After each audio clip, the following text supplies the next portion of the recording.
At precisely 8 o'clock on a crisp Monday morning, the gleaming headquarters of Hawthorne Global Industries reflected the rising sun like a monument to power, wealth, and prestige.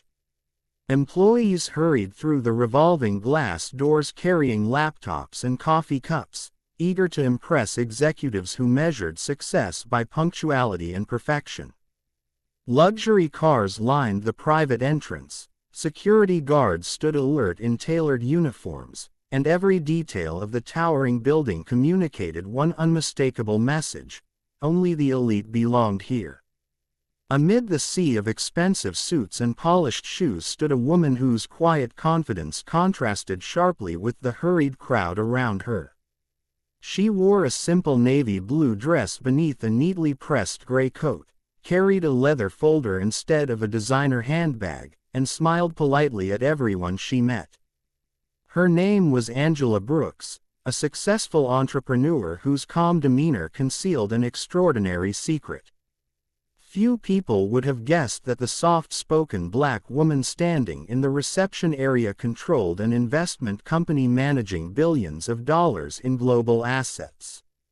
She had come personally to finalize what could become Hawthorne Global's largest contract in its 40-year history, a partnership worth nearly $1 billion.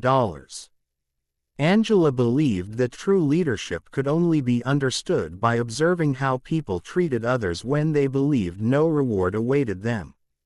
For that reason, she never announced her title before meeting executives.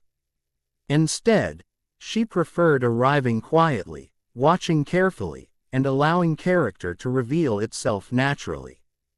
The receptionist glanced briefly at Angela before returning her attention to a ringing telephone.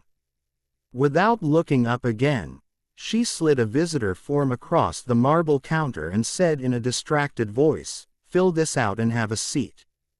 Someone will call you when they're available." Angela thanked her warmly, completed the paperwork, and sat in the elegant waiting area surrounded by expensive artwork and magazines celebrating the company's remarkable achievements. Half an hour passed, then another. Several visitors who had arrived after Angela were greeted by smiling assistants and escorted directly upstairs. Angela remained seated, patiently reading financial reports on her tablet while occasionally checking the time. At 9:30 she politely approached the desk once more. "Excuse me," she asked gently, "I have a scheduled meeting with CEO Richard Sterling at 8:30. I just wanted to make sure there hasn't been a misunderstanding." The receptionist frowned slightly before clicking through her computer. "His schedule is very full today," she replied flatly. "You'll have to keep waiting." Angela nodded with the same gracious smile. "Of course. Thank you." Unknown to everyone in the building, Richard Sterling had indeed seen Angela's name on the appointment list earlier that morning. But when his executive assistant mentioned that the visitor had arrived without an entourage, luxury vehicle, or recognizable corporate branding, Richard barely glanced at the file before dismissing it. "Move her later," he had said while adjusting his custom-tailored jacket. "Real clients know how business works. If she's important, she'll understand." His confidence bordered on arrogance. Richard had built Hawthorne Global into one of the country's fastest-growing technology firms and believed his instincts about people were flawless. He often judged worth within seconds based on appearance, clothing, and perceived social status. To him, success looked expensive. It arrived with bodyguards, premium watches, and exclusive memberships. Angela Brooks looked nothing like the billionaire investors he was accustomed to entertaining, so he assumed she could not possibly represent anything significant. By noon, Angela had been waiting 4 hours. Several employees had noticed her remarkable patience. A young maintenance worker named Marcus paused while replacing light fixtures and quietly offered her a bottle of water from the employee lounge.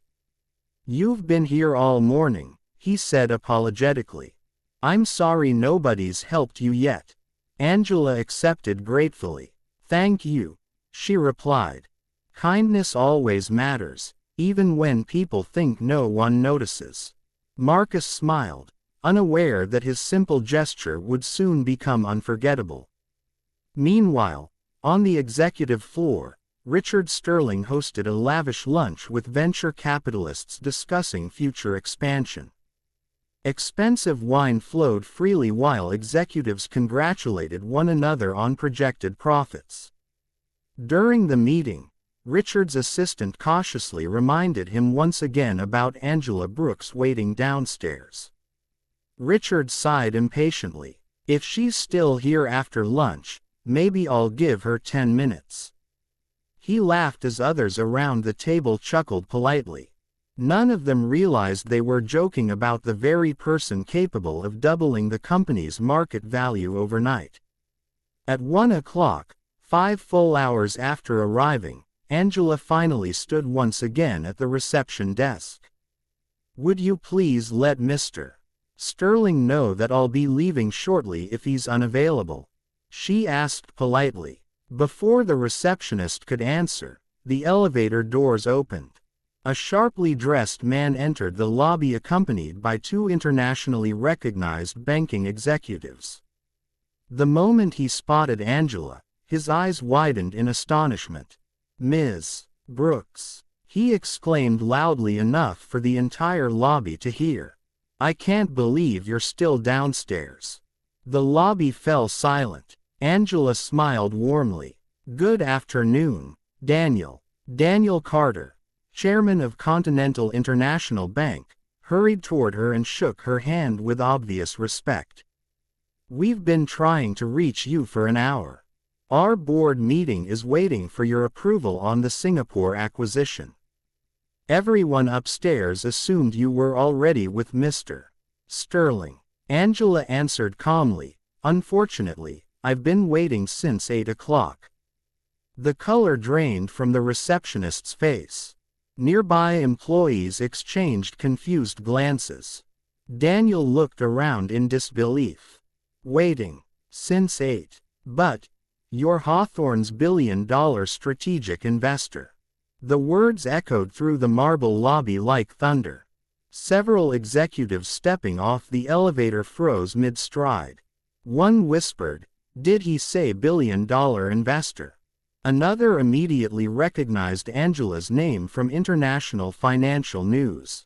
Within seconds, phones began buzzing throughout the executive offices. On the top floor, Richard Sterling's assistant burst into the conference room without knocking. "Sir," she said breathlessly, "there's been a serious mistake." Richard frowned. "What mistake?" "The woman downstairs. What about her?" "That's Angela Brooks." Richard shrugged impatiently. "I know." The assistant swallowed hard. "No, sir. Angela Brooks, founder and CEO of Brooks Capital International." Silence. Richard stared blankly. His coffee cup slipped from his fingers and shattered against the polished floor. Every executive around the table suddenly understood exactly what had happened. The $1 billion client they had spent 6 months trying desperately to impress had been sitting unnoticed in their lobby for 5 hours. Richard's face turned completely pale.